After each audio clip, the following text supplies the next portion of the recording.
ঝাল আছে ভালো, ঝালে ঝাল, সাথে আছে সুই ঝাল। তো যদি এখানকার স্বাদ উপভোগ করতে চান তাহলে আপনাকে সরাসরি এখানে আসতে হবে। আসসালামু আলাইকুম। যে যেখান থেকে আজকে আমার এই ভিডিও দেখছেন সবাইকে যুগের সাথে থাকার জন্য ধন্যবাদ জানাচ্ছি। আর বন্ধুরা, আজকে আমি আপনাদেরকে নিয়ে যাচ্ছি খুলনার সেই বিখ্যাত চুই ঝালের তৈরি আব্বাস হোটেলের খাসির স্বাদ উপভোগ করার জন্য। তো আমরা যশোর থেকে রওনা দিয়েছি, এখন বাজে সকাল 10টা 15। তো আমরা এখন এই মুহূর্তে মোড়লির মোড়ে চলে আসছে। এই যে দেখুন মোড়লির মোড়।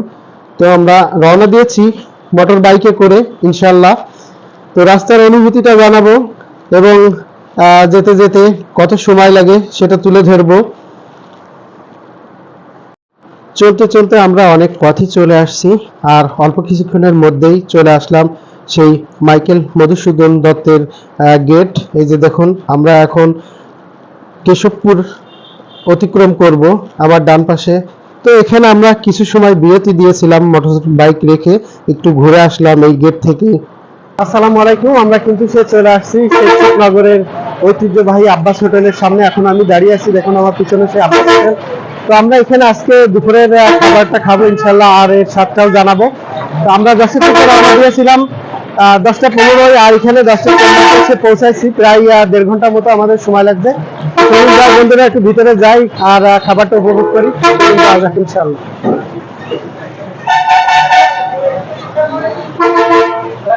আমরা চলে আসছি খুলনার সেই ঐতিহ্যবাহী আব্বাস হোটেলের, নগরের আব্বাস হোটেল। এই যে দেখুন এই পরিবেশ। তো আমরা যে সময় আসছি এখন কিন্তু লোক সমাগম একটু কম আছে, আমরা একটু আগেই চলে আসছি। তো কিছু লোক এখানে কিন্তু খাবার শুরু করেছে, আর আমরাও খাবো ইনশাল্লাহ। দেখি অনেক দূর দূরান্ত থেকে মানুষ কিন্তু এই স্বাদটা উপভোগ করতে আসে। যে বিখ্যাত সেই চুই ঝালের তৈরি খাসির গোশত এখন আমার সামনে। তো টেবিলে পরিবেশন করা আছে, আমরাও এখন উপভোগ করবো ইনশাল্লাহ। তো চলুন যাই আমরা টেবিলে বসি। আমরা খাবার জন্য প্রস্তুত, এবং এই যে দেখুন ভাত, আর সাথে আসলো পেঁয়াজ, মরিচ, লেবু। তো একটু পরেই আসবে সেই বিখ্যাত চুই ঝালের রান্না খাসির গোশত ইনশাল্লাহ।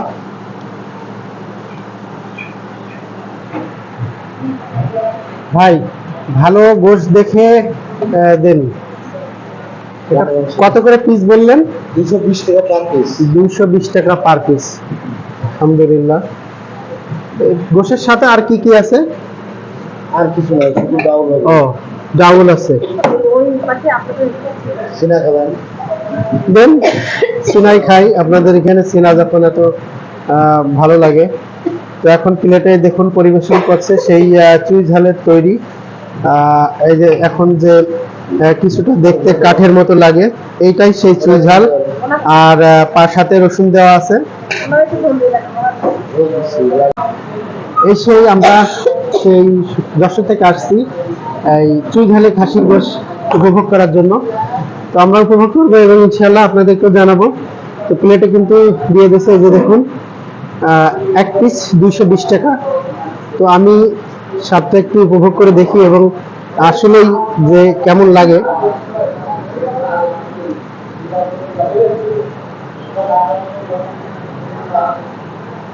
আলহামদুলিল্লাহ। কে কত সালে খেয়েছেন আমি জানি না, তবে স্বাদটা অনেক মজার। যেভাবে শুনেছিলাম, তো আসলেই মজার। আর সাথে যেহেতু এই যে দেখুন চুই ঝাল, যেটার জন্য বিখ্যাত সেই খাসির গোশত, আর তার সাথে আছে রসুন, আর সাথে আরো একটু স্বাদ বাড়ানোর জন্য এই যে আছে পেঁয়াজ, লেবু, সাথে আমি একটু কাঁচামরিচও নিলাম।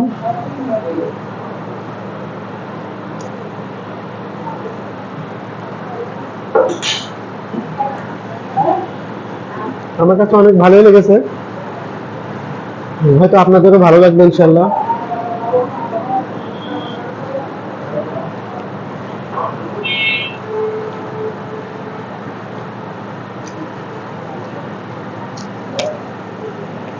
ঝাল আছে ভালো, ঝালে ঝাল, সাথে আছে সুই ঝাল। তো যদি এখানকার স্বাদ উপভোগ করতে চান তাহলে আপনাকে সরাসরি এখানে আসতে হবে। আর প্রকৃত স্বাদটা পেতে গেলে আপনাকে চুকনগরে আব্বাস হোটেলে আসতে হবে ইনশাল্লাহ। যাই হোক, আলহামদুলিল্লাহ।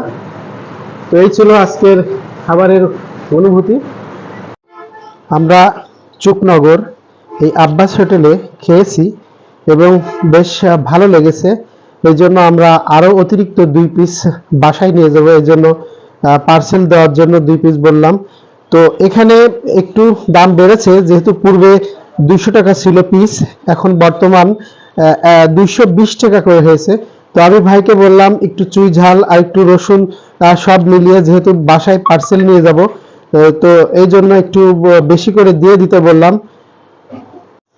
আপনারা যদি এই চুকনগর আব্বাস হোটেলে আসতে চান তাহলে আমি বলবো যে 12টার মধ্যে আসা ভালো, কারণ দুপুর 1টা থেকে ওই হোটেলটা অত্যন্ত ব্যস্ত হয়ে যায়।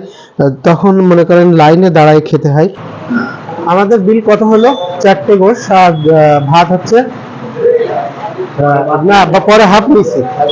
হ্যাঁ, একটা হাফ 945 টাকা। তো আমরা এখানে 2.5 প্লেট ভাত নিয়েছিলাম আর 4 পিস গোশত নিয়েছি। তো দাম হচ্ছে 945 টাকা। তো আলহামদুলিল্লাহ আমাদের বেশ ভালো লেগেছে। যদি কেউ এই স্বাদটা উপভোগ করতে চান তাহলে চুকনগর বাজারে আসতে হবে। আর সবাই ভালো থাকুন, ইনশাল্লাহ দেখা হবে নতুন কোনো ব্লগে।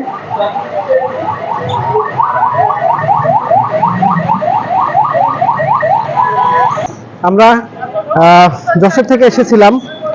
তো আমার যশোর থেকে আসতে এখানে প্রায় 50 কিলো রাস্তা, আমাদের 1 ঘন্টা 25 মিনিট সময় লাগছে।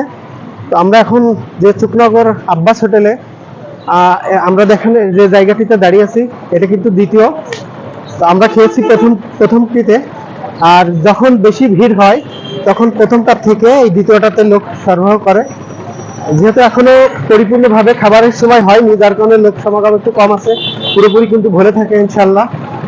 আর যাই হোক, আলহামদুলিল্লাহ আমরা আজকে এখানে এসেছিলাম এবং খেয়েছি, উপভোগ করেছি।